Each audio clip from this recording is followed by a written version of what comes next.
En cuanto al tema de la presente sesión, tenemos que las variables de estudio se pueden clasificar de manera general como cualitativas y cuantitativas dependiendo del resultado que ofrezcan a la hora de estarlas evaluando.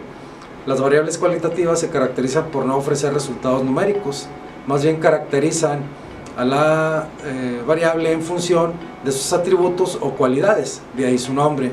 Y ejemplos muy generales de este tipo de variables pueden ser el sexo, la escolaridad, el estado civil, entre otros muchos. Las variables cuantitativas, como su nombre lo indica, son variables que ofrecen resultados numéricos y tienen como principal característica que con ellas podemos hacer las operaciones aritméticas fundamentales y dependiendo de los resultados que ofrezcan en su valoración podrán clasificarse a su vez como variables discretas y continuas.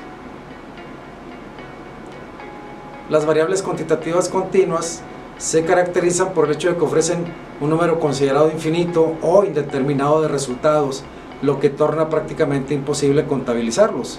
Por consecuencia lógica, también es prácticamente imposible precisar el número de ellos. Por otro lado, las variables cuantitativas discretas se identifican pues concretamente por el hecho de ser posible contabilizar el número de sus resultados que ofrecen.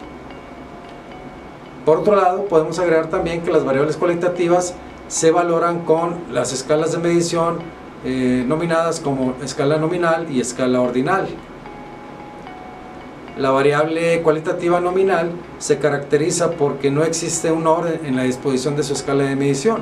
Por ejemplo, el sexo, que como variable puede indistintamente clasificarse como femenino o masculino y femenino de manera indistinta. Otro ejemplo representativo puede ser el caso de la religión en una comunidad, que en ocasiones incluso se clasifica simplemente como católico o no católico, o viceversa. Lo anterior permite generalizar que una variable cuando es dicotómica, es decir, cuando solamente ofrece dos posibles resultados, a su vez por consecuencia lógica es una variable cualitativa nominal.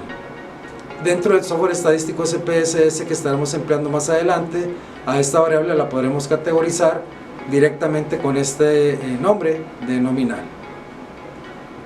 La variable cualitativa ordinal, por el contrario, sí muestra un orden en la disposición de su escala de medición, y este se puede identificar fácilmente cuando se observa en esta escala que va de un mínimo a un máximo.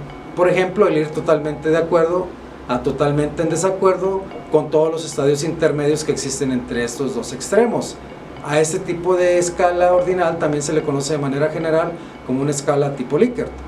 Otros ejemplos para este tipo de variables puede ser el lugar obtenido en una competencia como primero, segundo, tercero, los estratos sociales como clase baja, clase media, clase alta, entre otros ejemplos.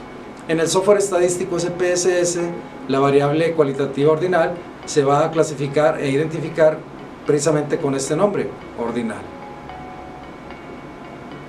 Finalmente, las escalas de intervalo y de razón se reservan para las variables cuantitativas, indistintamente si son discretas o continuas, y la forma de identificarla en el software SPSS es con el término scale o escala, dependiendo de la versión que estemos empleando del mismo. Por último, para esta sesión, y dependiendo del planteamiento del problema de investigación que estemos analizando, las variables puedan desempeñar dos roles generalmente conocidos como variable independiente y variable dependiente.